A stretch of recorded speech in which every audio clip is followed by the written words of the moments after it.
मैंने असल में 3-4 बिजनेस किया लेकिन सक्सेस नहीं हो पाया बिजनेस में। तो पहला सवाल, ऐसा कोई कंसल्टेंसी रहती है क्या कोई आपको जो है बिजनेस के रिलेटेड R&D करके दे? और दूसरा सवाल इसके बाद पूछता नहीं, मैं, सवाल समझ में नहीं आया आपका। R&D करके दे मतलब क्या, क्या बोल रहे हैं, फिर से बोलिए। रिसर्च एंड डेवलपमेंट जैसा आउटसोर्स हाँ में। हाँ, R&D कोई बिजनेस करना चाहता है, वो चाहता है कि उस टॉपिक पे कोई R&D करके दे। जी हाँ, ओके। जी जी। मैंने एक बार जैसा एक मैं एग्जांपल देता, मैं जी, वीट गेहूं का बिजनेस करना चाह रहा। अब उसमें होलसेल में उसमें प्रॉब्लम ये हो रहा, वो अब जो एक जैसा हमारे पास एक मार्केट है, एक ही मार्केट है, उसमें वो बाहर वालों को आने नहीं देते। वो जो जैसा कमीशन एजेंट रहते वो बोलते आप हमसे लो ही मत, और उनके थ्रू ही सब स्टार्ट होता। तो ऐसा एग्जाम्पल, तो ऐसा प्रॉब्लम आ रहा, ठीक है। मोनोपोली किस रहती है चीज उनकी का जगह। किस चीज का काम कर रहे हैं मेरे भाई? क्या गेहूं का बोले? जो बिजनेस एक मिसाल के तौर पे फौज बैच जो थी है ना, उससे आप एक मिसाल के तौर पे जो उन्होंने सवाल दिया, उस मिसाल के तौर पे हम जवाब दे देते हैं। जी, गेहूं का बिजनेस जो उन्होंने कहा कि मार्केट में एंटर होने नहीं दे रहे हैं, आप मैन्युफैक्चरर के से लेकर के मार्केट में सप्लाई करने की बात कर रहे हैं, या होलसेल में लेकर के उससे कम वाले होलसेल में भी देने की बात कर रहे हैं, रिटेल में सप्लाई करने की बात कर रहे हैं? जरा एक मॉडल बताएंगे तो और अच्छे से हम होलसेल, बता पाएंगे। जैसा एक होलसेल मार्केट है वहां से रिटेल शॉप पे जाता, लेकिन होलसेल मार्केट से भी ऊपर से आता एक जगह से, तो वहां से अपने को चालू करना था। तो वो बोलते आप हम आपको नहीं दे सकते, आप आओ मत, आप वो मार्केट से ले लो। अच्छा है ना, आपको वो परचेस करने नहीं दे रहे हैं वहां से? हाँ, मोनोपोली होंगी। हाँ। ओके, यानी कि वहां से परचेस करने नहीं दे रहे हैं या सेल करने नहीं दे रहे हैं? नहीं, नहीं, सप्लाई नहीं मिल परचेज पा रही। मतलब जैसा एजेंट के थ्रू करना पड़ता। अब एजेंट के पास फिक्स उनके दुकानदार है, मार्केट जो एक ही मार्केट है, समझो 20-25 दुकान है। अब वो बाहर वालों को नहीं देते, आपको नहीं दे सकते बोले। जो बीस या फिर पच्चीस अपन फिर दुकान है, डायरेक्ट दूसरे स्टेट से आ रहा, अब वो जो प्रोसीजर दूसरा रहता जैसा दूसरे स्टेट से आता, वो बहुत मतलब कॉम्प्लिकेटेड है, वो सब समझने को भी मतलब मुश्किल जा रहा, मतलब अपन डायरेक्ट हाथ डाल दिया तो उसमें। ठीक है, बहुत अच्छा, आपका सवाल समझ में आया, R&D वाला बात वाली बात भी समझ में। फौज भाई बताइए। भाई थोड़ा सा आप अगर इसको पूरे अपने मेथड को चेंज कर दें, आपको सप्लाईज कहीं से भी अगर मिल रही है, आप अगर उन दुकानों से ले लें जो जिन दुकानों से जो दुनिया भर में सप्लाई कर रहे हैं, मतलब आपके शहर में आपकी मार्केट में सप्लाई कर रहे हैं, और अगर आप ट्रेडिंग ना करके आप उस गेहूं को पिसवा के उसका आटा बना करके पैकेट बना करके 5 किलो 10 किलो 50 किलो के बोरे बना करके अगर आप उसको रीसेल करें, तो क्या ये आइडिया आपके लिए फीजिबल है? देखिए, मुझे नहीं मालूम आप कहाँ से बात कर रहे हैं, आपका शहर कौन सा है और आपके पास अब क्या इसमें मैं एक चीजें क्वेश्चन अवेलेबल ऐड है। कर देता फिर आप। जी जी। आपने जैसा तो बोले, ये जैसा आप आटे का पीसने का, अब इसमें ये प्रॉब्लम रहता, इसमें भी नवा क्वेश्चन ऐड हो जा रहा है कि फिर इसमें ऑलरेडी मोनोपोली रहती है, मतलब जो स्टैब्लिश ब्रांड रहते, अब उसमें अपना घुस के जैसा। नहीं, आपका शहर कौन सा है? पहले मुझे शहर बताएंगे 1 मिनट को अपना। ये औरंगाबाद महाराष्ट्र में। अच्छा, औरंगाबाद से बात कर रहे हैं भाई। भाई देखिए, ऐसा है कि जरूरी नहीं कि हर आदमी ब्रांड को के पीछे जाए। बहुत से ऐसे लोग हैं, बहुत से मिडिल क्लास फैमिलीज हैं, बहुत से लोग हैं जो ब्रांड के पीछे नहीं जाते, जो लोकल अपने परचून की दुकान से या ग्रोसरी स्टोर से खुला हुआ आटा खरीदते हैं, या खुला हुआ मैदा खरीदते हैं, या मिल का या कच्ची का आटा खरीदते हैं। मैं जिस शहर को बिलोंग करता हूँ, जहाँ मेरा होम टाउन है, यहाँ पर अक्सरियत जो है ब्रांडेड नहीं खाती। आप समझे मेरी बात को? तो थोड़ा सा आपको मार्केट स्टडी खुद ही करना पड़ेगा। कोई कंसल्टेंसी आपको रिपोर्ट तो बना के दे सकती है, मगर उसमें मेरी ज़ाती राय आपके लिए है कि आपका नुकसान है, क्योंकि देखिए सारे के पास रेडीमेड फॉर्मेट होते हैं। वो मार्केट स्टडी के नाम पे कुछ भी आपको भर के दे देंगे, वो आपको फायदा नहीं होगा। आपको अगर वहां पर सप्लाई में एंट्री नहीं हो पा रहे हैं, तो आप दूसरे तरीके से उसमें एंटर होने की कोशिश करिए।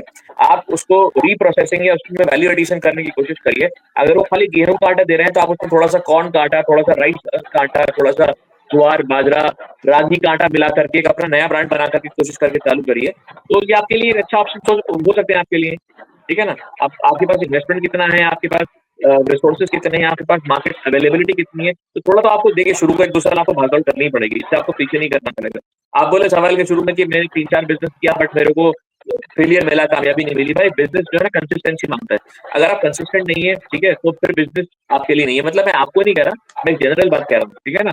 तो अगर आप उस ट्रेंड में नहीं घुस पा रहे हैं, कोई आपके पास मार्केट कंस्ट्रेंट है आपके पास, यानी कि मार्केट आपको कुछ नहीं दे रही है, तो आप थोड़ा दूसरा रूट पकड़ के आप अंडर हो जाइए। अगर उसमें भी आपको कुछ प्रॉब्लम है, तो आप तीसरा रूट पकड़ लीजिए। मैंने आपको 3-4 आइडियाज इसमें बता दिए। जी जी। जी, फौज आपने मैंने ये आपको जो कुछ अच्छा पॉइंट। जी जी। जी बताइए। आपने ये अच्छा पॉइंट जो बोले आपने कि जब बिजनेस सबके लिए नहीं रहता, तो इसमें मैंने ये सोचा था फिर अपना जैसा बिजनेस का सेल का मसला आ रहा, तो मैं सोचा था कि B2B करना, उसमें B2B में क्या रहेगा, उसमें जैसा फिर सेल्स के लिए जो है तो एजेंट रहते, कमीशन एजेंट। अब तो उनका कैसा, वो मार्केट में ऑलरेडी स्टेब्लिश रहते, उनके नेटवर्क रहते हो, तो उनको सेल की प्रॉब्लम इतनी नहीं आती। तो इस पे क्या राय है आपकी? मैं आपका सवाल नहीं समझ पाया भाई। जैसा मैं खुद मतलब बिजनेस जैसा परेशान हो गया, आपने जैसा ये पॉइंट जो बोले सबके लिए नहीं रहता, तो मैंने सोचा B2B करना। B2B में क्या रहेगा, मतलब जैसा उसमें सेल्स के लिए मतलब जैसा कमीशन एजेंट रहते, तो कमीशन एजेंट जो रहते वो ऑलरेडी जैसे स्टेब्लिश रहते मार्केट में, तो उनकी मतलब सेल होने के ज्यादा चांसेस रहते मतलब उनके थ्रू। तो इस पे आपकी क्या राय है? नहीं, आपका जो आपका जो मॉडल है काम करने का, आप एक दुकान से काम कर रहे हैं, आप एक डिस्ट्रीब्यूटर के तौर पे काम कर रहे हैं, आपका गोडाउन है, वेयरहाउस है, किस किस तरीके से आप काम कर रहे हैं, पहले मुझे थोड़ा सा ये बताइए। अभी तो मैं काम ही नहीं कर रहा, मतलब करना है स्टार्टअप अभी। कैसे करेंगे, कैसे करेंगे? अभी वही जैसा पहला पॉइंट जो था R&D, वही मतलब मार्केट में एंटर ही नहीं अरे होना पा मेरे रहा। भाई, अब वो आप दुकान खोलेंगे, नहीं, वही दुकान बता खोल के काम करेंगे, या मंडी में आड़त खोलेंगे अपनी, या कोई वेयरहाउस है आपका, गोडाउन है, कैसे काम शुरू करेंगे? दुकान खोलेंगे, लेकिन वो B2B के लिए समझो। नहीं तो औरंगाबाद देखिए, औरंगाबाद में आप B2C पे क्यों नहीं फोकस करते हैं? औरंगाबाद कोई मेट्रो सिटी तो है नहीं कि यहाँ पर B2B ब्रांड आपको मिल जाएगा। जब मार्केट में ऑलरेडी इतने एस्टैब्लिश ब्रांड्स हैं, तो आप B2C पे फोकस करिए, आप छोटे से शुरुआत करिए, आपको क्यों इतना बड़े से शुरुआत करनी है? छोटे से शुरुआत करके आप हल्के हल्के बड़े होइए। B2C में मतलब जैसा रिटेल में बोल रहे क्या? हाँ भाई, मैं रिटेल काउंटर का बोल रहा हूँ आपको। एक्चुअली रिटेल का मैंने आप एक ग्रोसरी स्टोर स्टार्ट कर सकते हैं अपने ब्रांड के साथ, अपने आटे का ब्रांड के साथ आप स्टार्ट कर सकते हैं ग्रोसरी स्टोर। और स्पेशलिस्ट आप जो है आटे के हो सकते हैं उसमें। अब आपका जो आटा है वो क्यों दूसरों से अलग हो सकता है, इस पे थोड़ा सा आप काम करिए।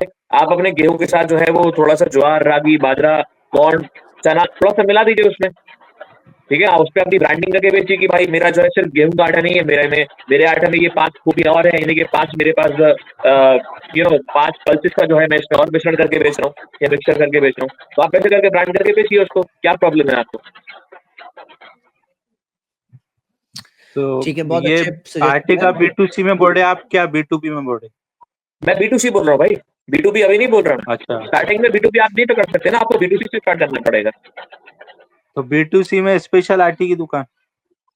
नहीं, स्पेशल आटे की दुकान नहीं, जनरल दुकान खोलिए, स्पेशल और स्पेशलिस्ट बनिए आटे अच्छा के। अच्छा ठीक है ना, समझे मेरी बात अच्छा का? अच्छा। जनरल दुकान खोलिए, क्योंकि आपको जी रेवेन्यू भी जी तो जी। मैक्सिमाइज करना है ना भाई। रेवेन्यू खाली आटे से नहीं आएगा, आपको दिन में 100 ग्राहक भी आएंगे, एक एक किलो आटा लगेगा, 100 किलो आटे में आपका घर नहीं चलेगा। समझे ना? जी जी आपको जी। उसके साथ चावल दाल भी रखनी पड़ेगी, मगर उस पर बड़ा बड़ा बोर्ड लगाना पड़ेगा कि हमारे यहाँ ऐसा आटा मिल रहा है जिसकी ये खूबियां मौजूद है। ठीक है, और आप फ्लैश बढ़वाइए जी अपने जी जी। एरिया में कि आपको अगर ये आटा चाहिए तो हम आपको होम डिलीवरी करने तैयार है। मिनिमम ऑर्डर क्वांटिटी 10 किलो की रहेगी। बात खत्म। इस हिसाब से आपको थोड़ा सा चीजों को वर्कआउट खुद करना पड़ेगा भाई।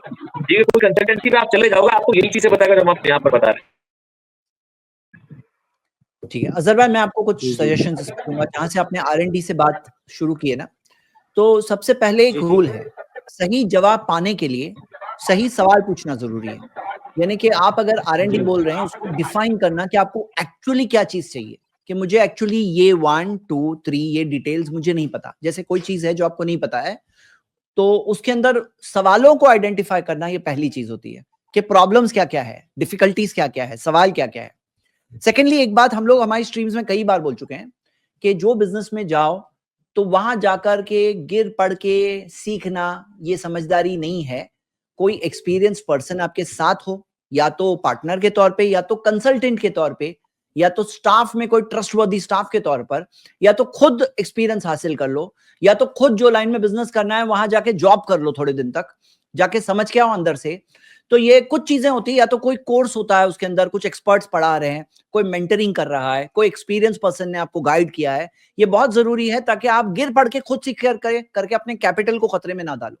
तो ये बहुत जरूरी है जो आपने R&D वाली बात कही, तो ये बहुत जरूरी है। मैं एक बार एक बिलियनियर के साथ बैठा था, और मैंने अल्हम्दुलिल्लाह अल्लाह के एहसान से अपने जर्नीज में, सफरों में कई सारे ऐसे बड़े लोगों के साथ बैठा हूं, और मैंने उनसे पॉइंटेड सवाल पूछ करके सीखा है। तो मैंने उनसे एक सवाल डायरेक्टली पूछा, मैं बोला आप एक पर्सन होकर इतने सारे बिजनेसेस में कैसे एंटर कर जाते हैं, मैंने उनको पूछा। और ये एक ऐसे सेल्फ मेड बिलियनर थे।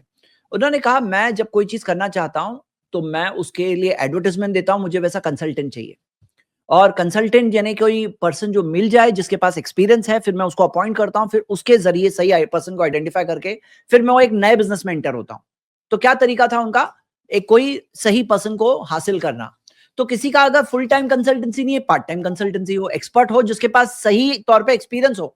मतलब ऐसा भी एक्सपर्ट नहीं चाहिए जिसके पास उस एग्जैक्ट फील्ड का एक्सपीरियंस नहीं है, दूसरे फील्ड का एक्सपीरियंस है, इस फील्ड का एक्सपीरियंस नहीं, ऐसा नहीं।